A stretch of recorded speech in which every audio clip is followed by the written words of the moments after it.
अस्सलामुअलैकुम, good morning. कैसे हैं आप सब? उम्मीद करती हूँ आप सभी खैरियत से होंगे।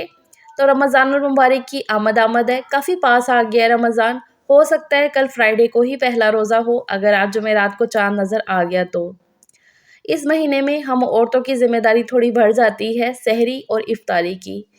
तो कुछ तैयारियां अगर पहले से करके रख लो तो काफ़ी आसानी हो जाती है सारी चीज़ों को अच्छे से मैनेज करने में और ज़्यादा से ज़्यादा इबादत करने में। तो आज की वीडियो में आपको काफ़ी यूज़फुल आइडियाज़ मिलेंगे और एक लो बजट रेसिपी भी शेयर करूँगी इफ्तार के लिए, तो वीडियो को पूरा देखिएगा। तो ये वाइट चनों को मैंने रात को भिगा के रख दिया था। अभी इन्हें धोकर तो प्रेशर कुकर में डाल दिया है। थोड़ा-सा पानी एक्स्ट्रा ही डाला है कि चने बॉईल करने के बाद भी पानी इसमें बचा ही रहे, क्योंकि मैं इसी पानी के साथ ये चनों को स्टोर करूँगी। 10 मिनट के लिए इन्हें मैं बॉईल कर लूँगी। रात को हस्बैंड ग्रोसरी लेकर आए थे। काफ़ी चीज़ों को मैंने अपनी-अपनी जगह पे लगा दिया है। ये चीनी वाले डब्बे में से चीनी रात को ख़त्म हो गई थी, तो ये डब्बे को मैंने धो के रख दिया था।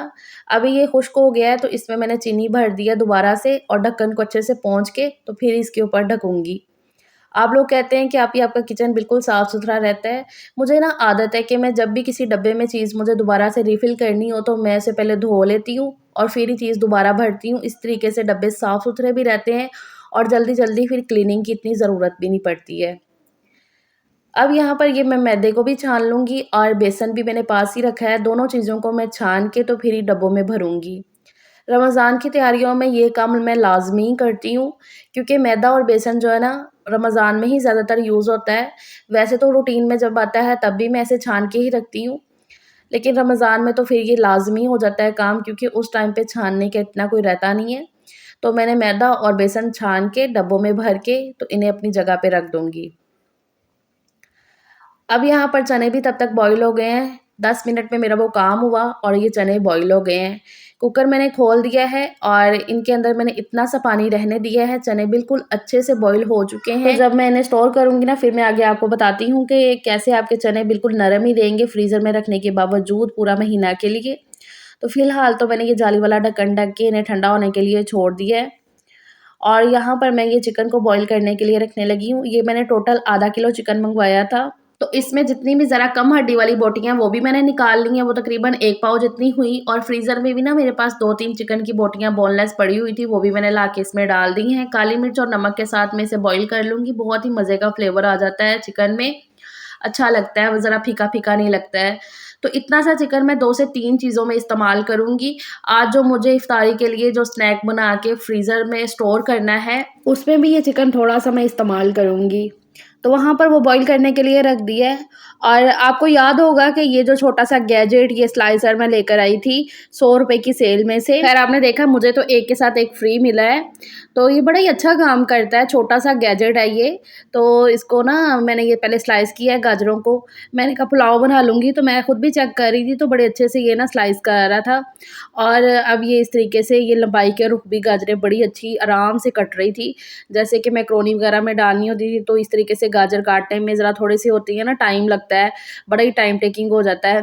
लेकिन ये तो बहुत ही आराम से कर रहा था, तो मैंने कहा ये तो बड़े काम की चीज़ है। इस स्लाइसर को ना मैंने किसी को यूज़ करते हुए देखा था, तो तभी मैंने कहा था कि चलो मैं भी लूँगी। तो वाक़ई में ये बहुत ही अच्छा काम करता है। 5 से 7 मिनट में मैंने इतनी ज़्यादा गाजरें भी काट ली हैं उसके साथ और वो बंद गोभी भी उसी स्लाइसर पे काट के रख ली है। फटाफट से कट गई हैं और काफ़ी शार्प भी है, तेज़ है। और ये जो है ना शिमला मिर्च, इसको मैं छुरी के साथ ही काट लूँगी बारीक-बारीक। ये उससे काटना ज़रा थोड़ा-सा सही नहीं था, तो मैंने कहा ये छुरी से मैं जल्दी काट लूँगी।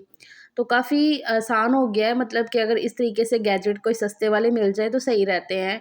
ज़रूरी नहीं है कि महँगे-महँगे चॉपर और महँगी-महँगी मशीनें हो तभी जो है ना काम अच्छे से हो सकता है। इस तरीके के छोटे-छोटे गैजेट भी ना बड़े अच्छे से काम करते हैं। और फिर मैंने पुलाव बनने के लिए रख दिया था रात के खाने में। तो जो चिकन की बोटियाँ बची थी ना हड्डी वाली, वो भी मैंने उसी में ऐड कर दी। मैंने कहा मिक्स सब्ज़ी का पुलाव बना लेती हूँ। और साथ में मैंने शॉर्ट्स के लिए शॉर्ट वीडियो भी शूट कर रही थी, तो मैंने पापड़ी बनाई थी स्टोर करने के लिए, चना चाट, दही भल्लों के लिए वो खस्ता-खस्ता पापड़ी जो होती है, तो वही मैं बना रही थी। तो हानिया को ऐसे कामों में बहुत मज़ा आता है, तो वो मुझे कह रही थी लाओ मम्मा ये काटने का काम मैं करती हूँ, वो मुझे देख रही थी ना। तो बस इसी तरीके से सारी जो है ना फिर मैंने पापड़ी बनाई है। आपने शॉर्ट वीडियो देख लिया होगा, मैंने डाल दिया इससे पहले। तो मैंने कहा कि चलो अभी साथ में दही भल्ले भी बना लेते हैं। सब कुछ तो पड़ा है, चने भी, आलू भी बॉईल किए थे मैंने और चटनियाँ भी सारी बनी पड़ी हैं। तो फिर मैंने फटाफट से यहाँ पर दही भल्ले भी तैयार कर लिए हैं। अच्छे लगते हैं, हम सबको बहुत पसंद है। तो फटाफट से बन भी गए थे। चाट मसाला अच्छे से छिड़क लिया है और पापड़ी डाल के मज़ेदार से तैयार हो गए दही भल्ले और साथ में पुलाव भी बन गया है और ये हमारा रात का खाना हो गया। सब ने हमने खाना खा लिया है बैठ के और मैं दोबारा से फिर से लग गई हूँ अपने कामों पे। तो ये छोटी वाली ब्रेड आई थी मेरे घर में, इसके स्लाइस काफ़ी छोटे हैं। तो मेरे घर में ना ब्रेड बहुत ही कम यूज़ होती है, तो मैंने कहा कि चलो इसके क्रम्स बना लेती हूँ, क्योंकि कबाब और नगेट्स वगैरह में ना काफ़ी फिर काम आते हैं, अच्छे लगते हैं क्रिस्पी से, स्पेशली बच्चों को। और फिर जब रमज़ान में सारी चीज़ों का एहतमाम ऐसे हो रहा हो ना, तो फिर होता है बच्चों को कि नहीं भी क्रम्स भी लगे हों तो अच्छे से ना देखने में भी अच्छा लगता है और खाने में भी। तो मैं ब्लेंडर में ही ऐसे बनाती हूँ, ये देखो कितने अच्छे से पिस गए हैं ना। बस इसमें थोड़े-थोड़े टुकड़े ब्रेड के डालते जाओ और मिक्स करते हुए जो है ना पीस लो, तो बहुत ही अच्छे से ब्रेड क्रम्स बन जाते हैं। अब मैं इन्हें जो ना स्टोर कैसे करती हूँ, क्योंकि अगर ये ऐसे ही पड़े रहेंगे ना तो फिर जो है ना थोड़ी फफूंदी लग जाती है, क्योंकि ब्रेड में मॉइस्चर होता है ना, तो वो मैं ऐसे।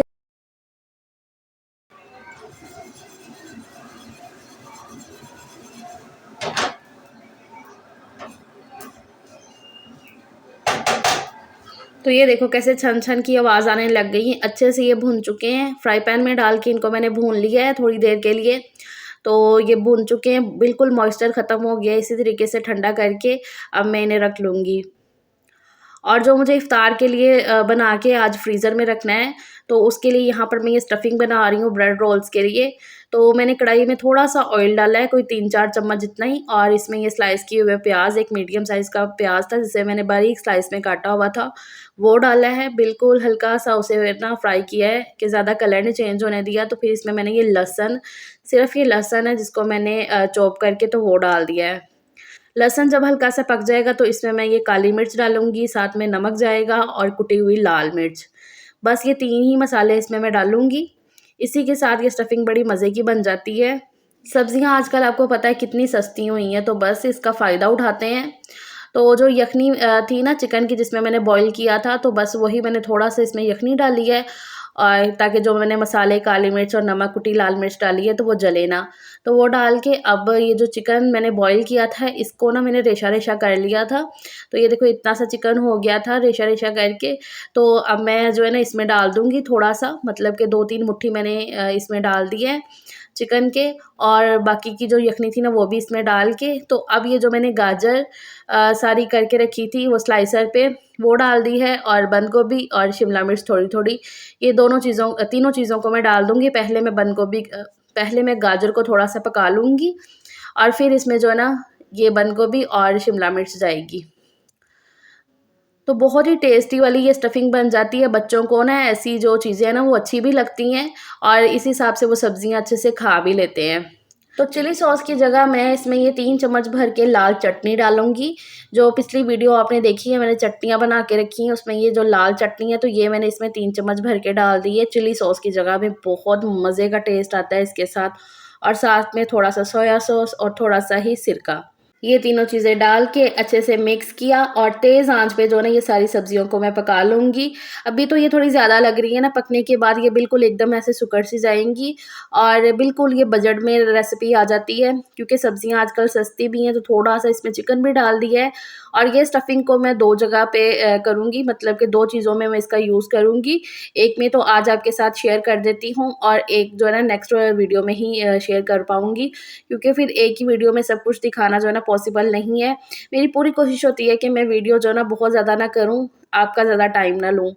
अच्छा, अब मुझे जो ब्रेड रोल्स बनाने हैं ना, उसके लिए मुझे अंडों की कोटिंग करनी थी, तो मैंने फिर 2 अंडे फेंट लिए हैं। अब 2 अंडों को ना थोड़ा ज़्यादा करने के लिए इसकी तादाद को, तो मैंने इसमें थोड़ा-सा पानी डाल दिया है। इस तरीके से आप कर सकते हो, तो बजट में ये भी बहुत अच्छी-सी चीज़ आ जाती है कि 2 अंडों को मैंने फेंटा और उसमें सिर्फ़ थोड़ा-सा ही पानी डाला है, सिर्फ़ 2-3 घूँट जितना, ज़्यादा नहीं डालना है।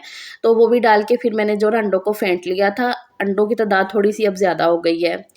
और फिर यहाँ पर ले लिया है जी मैंने आटा। ये आटा ही है, कोई मैदा या कॉर्नफ्लोर वगैरह नहीं है। आटा लेकर मैंने इसमें थोड़ा-सा पानी डाल के तो इस तरीके की इसकी पतली सी स्लरी बना ली है।